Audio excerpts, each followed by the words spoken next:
आज़ादी के 75 साल बाद देश की दूजी महिला ने जब अभिभाषण दिता तो मैनू उम्मीद सी कि इस सरकार दी जिस सरकार नू देशवासियों ने 2 बारी बहुत वड्डी बहुमत के नाल पूर्ण बहुमत के नाल 9 साल का समा दिता ते इस अभिभाषण में जरूर उस 9 साल का लेखा जोखा कि 2014 ते जिहड़े दिन गिनाए जांदे सी गल्लां कीतियां जांदी सी उन्हां दे विचों किन्नियां पूरीआं होईयां ने ते 2014 तो सब तो पहले मेरा ख्याल देशवासियों नू दस्सिया सपना दिता गया सी अच्छे दिन आएंगे। लेकिन ये सरकार के 9 सालों में हैरानी इस गल दी होई कि पूरे अभिभाषण में अच्छे दिन का एक जिक्र तक नहीं आया कि वो देश के 140 करोड़ लोगों के विच वो किन्ने लोकी ने जिन्हां ने इन्ने अच्छे दिन देख ले कि उन्होंने गरीबी रेखा तो चक के तुसी हुण इन्ना उन्होंने निर्भर बनाता हैगा कि हुण उन्हां दे दिन कदे इन्ने अच्छे होए नहीं। हकीकत है कि शायद इस देश च अज कोई इंसान नहीं ये महसूस कर रहा कि इन्ने अच्छे दिन तो साडे कदे होए नहीं। ये जरूर महसूस कर रहा है कि माड़े बड़े दिन आ गए ने लेकिन अच्छे दिन किसी को नहीं दिस रहे। तो यह मैं आंकड़ियां दे नाल दसना चाहांगी। इंटरनेशनल मॉनेटरी फंड की रिपोर्ट दसदी है कि पिछले 9 साल च हर एक हिंदुस्तानी दे उत्ते जिथे 43,124 रुपीज का उहदे उत्ते कर्जा होंदा सीगा ये 9 साल बाद 1,09,375 रुपए हो गया। 250 गुना वध गया हैगा उन्हां दे उत्ते बोझ कर्जे दा। ये अच्छे दिन दे संकेत नहीं है। लेकिन जिहड़ी इनकम डिस्पैरिटी होंदी है वर्ल्ड इनइक्वालिटी रिपोर्ट कहती है कि देश के टॉप 10% लोगों के कोल 57% of the total national income आ गई है ते जिहड़े सब तो थल्ले 50% हैगे उन्हां दी नेशनल इनकम का हिस्सा केवल 13% रह गया हैगा। इन्नी वड्डी खाई 10% लोगों के कोल 60% दे इनकम देश की ते 50% गरीब दे कोल कल्ला 13%। ये तो बहुत चंगे दिन लग रहे ने। ते जे महंगाई की गल करिए तो वह 7वें आसमान च पिछले साल ते इस साल दे विच ही खान पीन की चीज़ां होन पेट्रोल डीजल होए हर एक चीज इन्नी महंगी हो गई है कि वड्डी वड्डी गल्लां 5 ट्रिलियन इकोनॉमी की गल असीं करदे हां। लेकिन ग्लोबल हंगर इंडेक्स 2022 की रिपोर्ट दसदा है कि 122 देशों विचों ग्लोबल हंगर इंडेक्स से आज हिंदुस्तान 107वें नंबर च हैगा। ते यह हाल हैगा कि अनीमिया देश च बीबियां दा तां बच्चियां दा वधिया जा रहा है ते चाइल्ड वेस्टिंग रेट 19.3 दुनिया च हाईएस्ट हैगी। सब तो वध मेल न्यूट्रिशन बच्चियां दी आज हिंदुस्तान च बच्चे भूखमरी से मर रहे हैं और हम $5 ट्रिलियन की इकोनॉमी की बात कर रहे हैं। 29.1 जो हंगर लेवल है India has been labelled as serious. आज दे लोग अपना ढिड नहीं भर सक रहे आज दे बच्चे भुखमरी दे नाल मर रहे हैगे ते असी कह रहे हैं अच्छे दिन ते हुण तां उन्हां नूं सपने आने भी बंद हो गए ने कि अच्छे दिन आएंगे तो भरोसा चढ़ गया लेकिन हुण तां सपने भी नहीं आ रहे। एक तरफ भुख दे नाल मर रहे ने ते दूजे पासे बेरोजगारी 60% आबादी डेमोग्राफिक डिविडेंड साडा देश दा बहुत वड्डियां गल्लां होंदी सी लेकिन बेरोजगारी लगातार वधदी जा रही है पिछले 9 सालां च कि इन्ना कुछ हो गया कि 60% साडे देश दे काम करन वाले लोकां दे कोल या अनएम्प्लॉयड है या अंडर एम्प्लॉयड है। ये देश की हकीकत है। ते 15 लाख दे जेड़े हर खाते च सपने दिखाए सी हर गरीब दे खाते च 15 लाख आएंगे ते नोटबंदी दे बाद जेड़ा 2 4 15 रुपए इकट्ठे कीते सी नोटबंदी ने वो भी खो के गरीब दा खिंच के बाहर करता। ते ये तो हकीकत हैगी अच्छे दिनां दी। लेकिन उन्होंने अच्छे दिन बारे कोई एक भी नहीं गल की। तो एक तरफ ना इस पे राष्ट्रपति जी ने कुछ बोला और ना ही उनके अभिभाषण में। लेकिन सर मैं एक किसान प्रदेश से आती हूं और मैं किसानों की बात जरूर डबल इंजन सरकार उस टाइम था डबल फार्मर इनकम किसान की आय दोगुनी करी जाएगी 75वें साल का महा अमृत उत्सव पे डबल फार्मर्स इनकम और पूरे अभिभाषण में कौन से किसान का इनकम डबल हुआ वो गल चर्चा ही नहीं की कि खर्चा की होंदा सी। आज महंगाई के कारण किसान का हाल की है।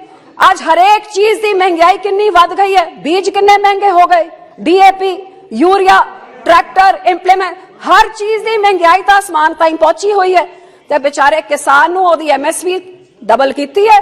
मैं कहती कि किसान की आय डबल नहीं हुई They have not doubled farmer income, they have doubled farmer debt. And this is, I will say, by statistics, because the Honorable Finance Minister in Rajya Sabha has said herself that outstanding debt of farmers has risen by over 53% in last 6 years. ਤੇ ਜੇ ਆਮਦਨ ਦੁਗਣੀ ਹੋਈ ਹੈ ਤੇ ਇਹ that ਕਿਵੇਂ ਵੱਧ ਗਿਆ ਜੇ ਆਮਦਨ ਨਹੀਂ ਹੋ ਗਈ। ਤੇ ਇਹਨਾਂ ਦੇ ਆਪਣੇ ਸਟੈਟਿਸਟਿਕਸ ਆ ਵੀ ਕਹਿੰਦੇ ਨੇ ਕਿ ਹਰ ਰੋਜ਼ 136 ਕਿਸਾਨ ਆਤਮਾ ਹੱਤਿਆ ਕਰ ਰਹੇ ਨੇ ਤੇ 136 ਦੇ ਹਿਸਾਬ ਨਾਲ 365 ਦਿਨਾਂ 'ਚ 50,000 ਕਿਸਾਨ ਖੁਦਕੁਸ਼ੀਆਂ ਕਿਉਂ ਕਰ ਰਹੇ ਨੇ ਜੇ ਉਹਨਾਂ ਦੀ ਇਨਕਮ ਡਬਲ ਹੋ ਗਈ ਹੈ। ਤੇ ਡਬਲ ਇਨਕਮ ਦੀ ਗੱਲ ਤਾਂ ਕੋਈ ਕਰਦਾ ਨਹੀਂ। ਇਹ ਬੜੀ ਦੁੱਖ ਦੀ ਗੱਲ ਹੈ ਕਿ ਡਬਲ ਇਨਕਮ ਦੀ ਗੱਲ ਕਰਨ ਵਾਲੀ ਸਰਕਾਰ ਨੇ ਕਾਲੇ ਕਾਨੂੰਨ ਲੈ ਕੇ ਆਏ ਤੇ ਕਾਲੇ ਕਾਨੂੰਨ ਦੇ ਕਰਤੇ 800 ਕਿਸਾਨਾਂ ਨੂੰ ਸ਼ਹੀਦ ਕਰਤਾ। ਸ਼ਹੀਦ ਕਰਨ ਤੋਂ ਬਾਅਦ ਜਦ ਉਹਨਾਂ ਨੇ ਨਾਲ ਵਾਅਦਾ ਕੀਤਾ ਕਿ ਐਮਐਸਪੀ ਨੂੰ ਲੀਗਲ ਰਾਈਟ ਬਣਾਇਆ ਜਾਊਗਾ, ਅੱਜ ਉਹਦੇ ਵਿੱਚੋਂ ਵੀ ਪਿੱਛੇ ਭੱਜ ਰਹੇ ਨੇ ਤੇ ਉਸ कमेटी ਦੇ ਨਾਲ भी एक बड़ा धोखा किसानों नाल कीता। आज महिलाओं की बातें की जाती है कि मेरी सरकार भारत में महिलाओं के हर बाधा दूर करने वाली सरकार है। बड़ा दुख होता है इस गल कि इन्होंने अखा बंद कर लितियां ने कि इन्होंने पता नहीं कि NCRB दी स्टैटिस्टिक्स दसदे ने कि पिछले साल 26.35% इंक्रीज होया 2016 के हिसाब नाल तकरीबन चौथा हिस्सा क्राइम वध गया। 6 लाख केस जेडे रजिस्टर होए, 4.5 lakh was crime against women. औरतां दे उत्ते अत्याचार वधदा जा रहा है ते वधूगा किवें नहीं, क्योंकि हकीकत की हैगी कि बच्चियां ते औरतां दे उत्ते जेडे अत्याचार करदे ने। अज साडे गवांढ च हरियाणे च एक साध हैगा, ओ जिन्हें रेप कीता, जिन्हें मर्डर कीता ते ओ सेंटेंस सर्व कर रहा है, लेकिन इस सरकार वोटां दी राजनीति करके आज सरसे साध नू, रेपिस्ट नू, बलात्कारियों नू उन्हां नू रिहाई बेल दे उत्ते बेल रिसेशन कदे बिल्किस बानू दे रेपिस्ट नू उन्हां नू छूट दे दित्ती जांदी है। तुहाडे बंदे कहंदे सरकार दे बंदे कह बड़े संस्कारी ने, कदे सिरसे साध नू परोल दे उत्ते परोल दे दित्ता जांदा है। ते इस तरह ये औरत है बेटी बचूगी कि ये बेटी मारन वाले लोगों नू। सब फिर महामहिम जी ने कहा हम गुरु नानक देव जी जैसे संतों के राह पे चल रहे हैं। भैया मैं तो आई कहना चाहती कि गुरु नानक देव जी दे 550 साल 2019 च तुसी गुरु नानक देव जी दे जन्मदिन च वादा कीता सी कि देश का एक कानून होंदा है ते सिखा दे बंदी सिख जिन्हां ने अपनी सजा पूरी कर लीती है उन्हां नू तुसी गुरु नानक देव जी दे जन्मदिन च छड्डोगे। 4 साल हो गए, छड़ना था की सी, सिरसा साध छड़िया गया, बिल्किस बानू दे रेपिस्ट छड़े गए, राजीव गांधी दे कातिल छड़े गए, लेकिन सिख बंदी सिंह जेडे 30 साल तो अपनी सजा पूरी करके आज भी जेल च सड़ रहे ने। सरकार ने वादा किया, उस वादे तो मगर गए। एक ही गुरु नानक देव जी दे राह चलन वाली है। सर लास्टली मैं यही कहना चाहूंगी, हर बारी ये सरकार सिखों के साथ वितकरा करती है। आप देखिए हर बारी वितकरा, ये सेंटर की इन्होंने तो कत्ल किया, कोई नस्ल खुशी करी, दरबार साहब पे अटैक किया, तो आपने क्या कोई कसर कौन सी छोड़ी है। अब हमारी श्रोमणी गुरुद्वारा प्रबंधक कमेटी जो एक इलेक्टेड मिनी पार्लियामेंट सिखों की है, 1947 से किसी सरकार ने दखल अंदाजी करने की कोशिश नहीं। आपने हरियाणा की हमारी SGPC तोड़ी, इलेक्टेड मेंबर्स को बाहर निकाला, अपने सरकारी पिट्ठू बैठा दिए। आज दिल्ली की कमेटी में आपका है।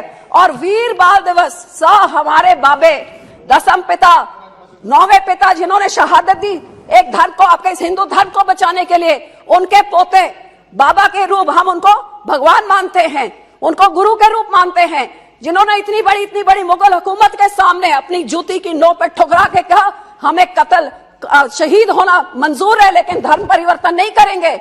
और आज देश में एक धर्म है, सबसे बड़ा धर्म है, उस गुरुओं की देन है। और ये इतने बड़े महान हमारे साहिबजादों को आपने वीर बाल बना दिया ताकि वहां महाराष्ट्र के उधर कोई सोचे कि हाँ भाई डूबने से तालाब से 2 बच्चे बचा दिए तो ये बड़े बहादुर होंगे। कहां ऐसे बाबों को आपने उठा के बाबा बना दिया जो इलेक्टेड बॉडी और हमारी अकाल तक के जथेदार कह रहे हैं कि ये बाल नहीं है, ये बाबे हैं। लेकिन आप उस वीर बाल दिवस को सिखों के उनके भावनाओं पे आप छुरा मार के आप अपनी पीठ थपथपा रहे हैं। तो सर ये अकेले स्लोगन्स देके कभी आप बोल देंगे कि अच्छे दिन आ गए, कभी आप बोल देंगे नमामि गंगे, कभी आप बोल देंगे कि ये कर्तव्य पथ हो गया, ये मुगल गार्डन कुछ और हो गया। ये नाम बदलने से सर किसी का पेट नहीं भरता है, हनुमान बेनीवाल जी हटती है। काम करना हो तो आंकड़े रखिए और बातें बंद करिए। शुक्रिया।